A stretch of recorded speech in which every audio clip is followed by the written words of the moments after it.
misalnya, Ya. ini bagus sekali.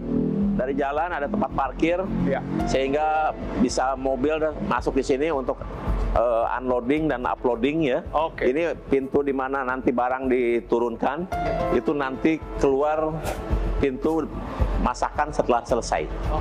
Jadi barang akan turun di sini, kemudian nanti akan di processing di sini. Bahkan ini kantornya bagus sekali. Boleh kita intip, Prof? Boleh, masuk. Ini ruang konsultasi gizi.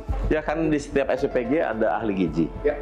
Yang kita rekrut sebenarnya lokal. Kenapa demikian? Karena ahli gizinya harus tahu potensi sumber daya lokalnya, nanti bahan bakunya apa, dan kesukaan masyarakat lokal. Ahli gizi ini berfungsi untuk menyusun menu dengan angka kecukupan gizi disesuaikan dengan penerima manfaat. Tapi bagi masyarakat umum yang tidak menerima manfaat program makan bergizi gratis, ahli gizi ini bisa dimanfaatkan oleh mereka untuk konsultasi diet dan sebagainya.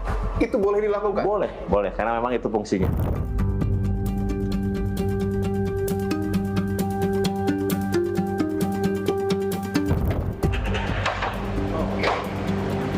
Ada sampel makanan yang dibuat tadi. Ya. Ini sampel makanan yang harus disimpan ketika mengolah makanan dikirimkan ke sekolah. Oke. Maka selama 24 jam harus disimpan. Jadi kalau terjadi sesuatu nanti, kita bisa merujuk ke sampel yang dimiliki oleh SPPG. Apakah penyebabnya dari makanan yang dikirim atau kejadian di luar SPPG. Untuk diuji lab? Diuji lab. Ini ditutup sengaja. Oke. Ya. Oh, masih Sampel, ditutup ya? ya, sampel. Dan tidak boleh dibuka ya, karena tentu Iya. harus dijaga, Dijaga sterilnya ya? kemurniannya. Ada Oh, ini ada tanggal. tulisan, mungkin bisa ditunjukkan, mohon maaf. Ini sampel dan tanggalnya ya? Oke, baik. 9 hingga 11 April Ya. 2020. Kita akan simpan ini untuk uji lab nantinya. Kemudian kita juga punya grocery storage. Oh, ini untuk yang kering? Ya, seperti ada untuk beras ya. Oke, ini beras masih ada ya, karena kering ya? Kemudian pisang. Kemudian tali rapia ini juga ada maknanya. Maknanya? Makanya warnanya ada merah, ada biru, ada hitam. Maknanya? Jadi nanti warna merah katakanlah untuk AKG yang 450. Jadi kalau ada tumpukan 10 food tray, Iya. diikat oleh warna merah, ini pasti dikirim untuk anak SD sampai kelas 3. Oke, baik. Begitu SD kelas 4 sampai 6 warnanya biru. Nah, nanti hitam untuk anak SMP dan SMA. Jadi ketika dibawa itu AKG-nya sudah tahu nih dari warna rapia. Oke, Supaya tidak salah kan? Betul, Jangan baik. sampai AKG 450 dikasihkan ke anak SMA, kan kurang jadi. Oke, baik. Atau AKG 750 dikasihkan ke anak SD. Pasti kelebihan, pasti terbuang. Oke. Setelah dipersiapkan, maka kemudian di processing di sini. Ini bisa dikatakan menjadi kunci utama operasional dari Ya. SPPG karena adalah Kitchen. ruang produksi atau dapur. Jadi kita nggak sebutnya sebagai dapur MBG, karena dapur itu hanya satu bagian dari 3 fungsi yang ada di SPPG. Di sinilah kemudian seluruh masakan diolah, dan kemudian setelah selesai, maka dikirim ke ruang depan untuk diporsi. Ya.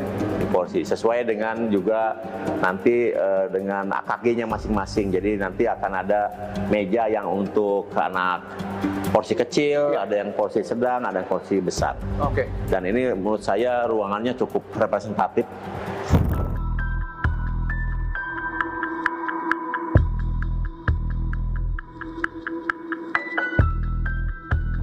Yang tidak kalah penting adalah IPAL, Prof. Mungkin bisa ditunjukkan untuk Ayo, saat di kita sini lihat IPAL-nya IPAL-nya. seperti apa?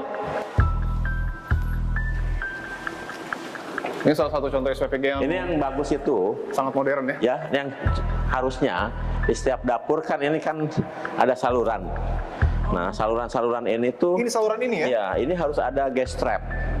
Jadi lemak itu harus ada perangkapnya di akhir saluran itu. Kemudian dari akhir saluran itu ya, kita akan salurkan ke IPAL di belakang. Boleh kita ke sana, Prof? Boleh. Oke, artinya di dalam dapur pun ada saluran khusus ya? Saluran. Jadi seluruh dapur yang sesuai dengan SOP kita sudah seperti ini. Oke. Kita akan coba melihat secara utuh, saudara, proses ataupun instalasi pengolahan air limbah yang ada di sini. Ini adalah kolam IPAL. Jadi ada Minimal 5, yang ideal itu 5. 1, 2, 3, 4, 5. Ya, jadi dari mulai saringan kerikil, saringan batu bata, kemudian akhirnya di ujung kondisinya harus dalam keadaan sudah bening dan baru disalurkan ke luar. Oke, dan ini yang tidak ditemukan di SPPG Pondok Kelapa 2? Ya, yang belum ditemukan. Belum ditemukan. Dan harus bangun seperti ini. Harus bangun seperti dan ini. Tidak sedikit sekarang ada mungkin sekitar 1000-an SPPG yang harus membangun IPAL seperti ini.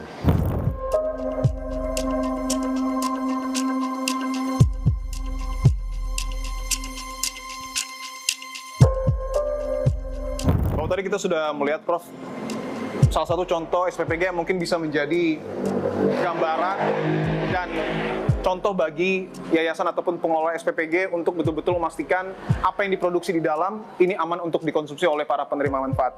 Tapi ada satu desakan yang kemudian disampaikan oleh Komisi 9 DPR RI yang menyebut jika ada SPPG yang kemudian menyalahi operasional bahkan mengakibatkan keracunan, itu harus ditutup permanen.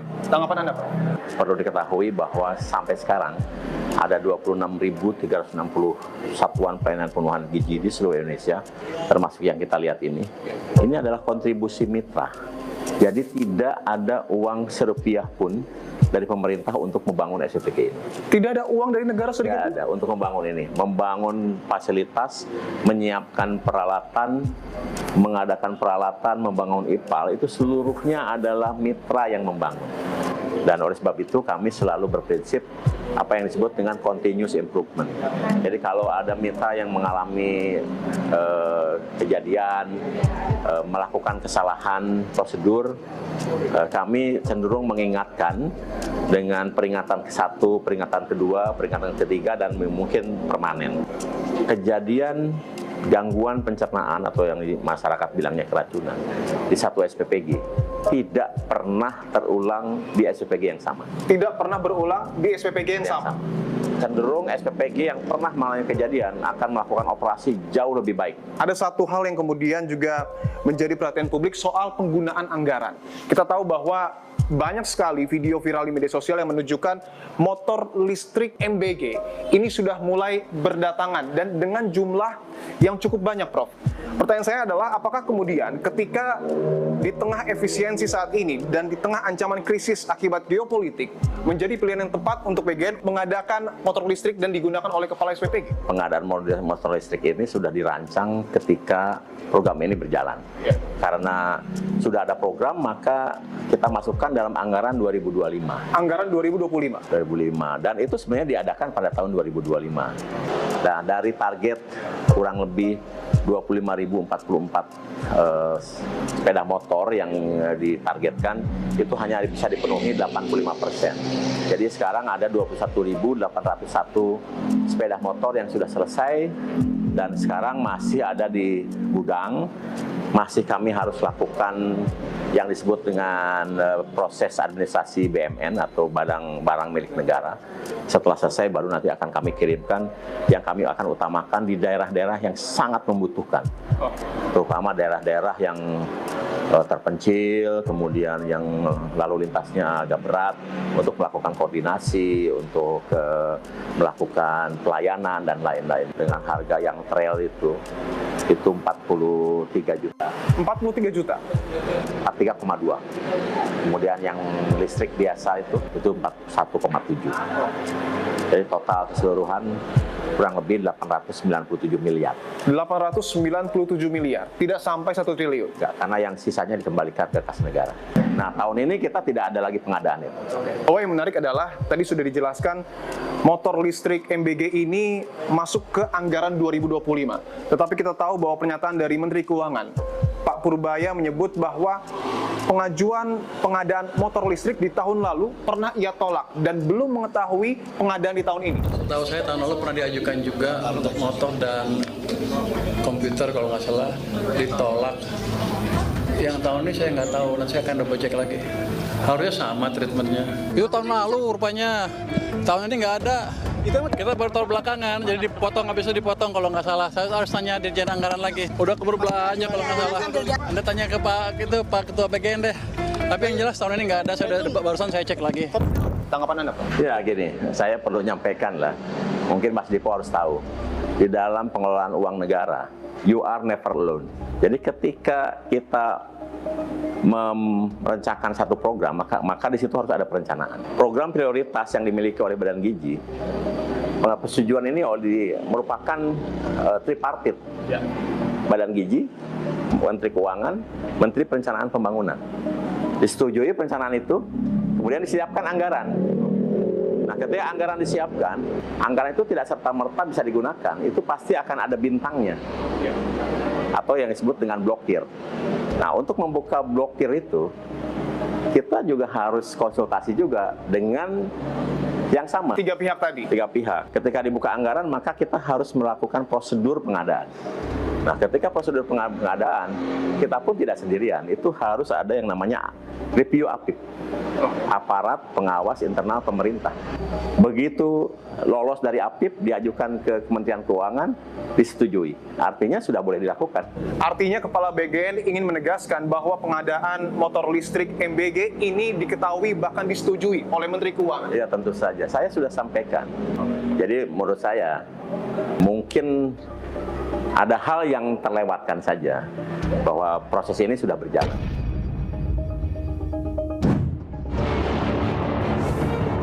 Korban akibat makan bergizi gratis menyentuh angka 33.626 orang. Apa yang salah dari implementasi program MBG? Tentu saja terkait pengawasan ya. Ketika SPPG dapat izin, itu kan harusnya ada monitoring yang ketat sekali.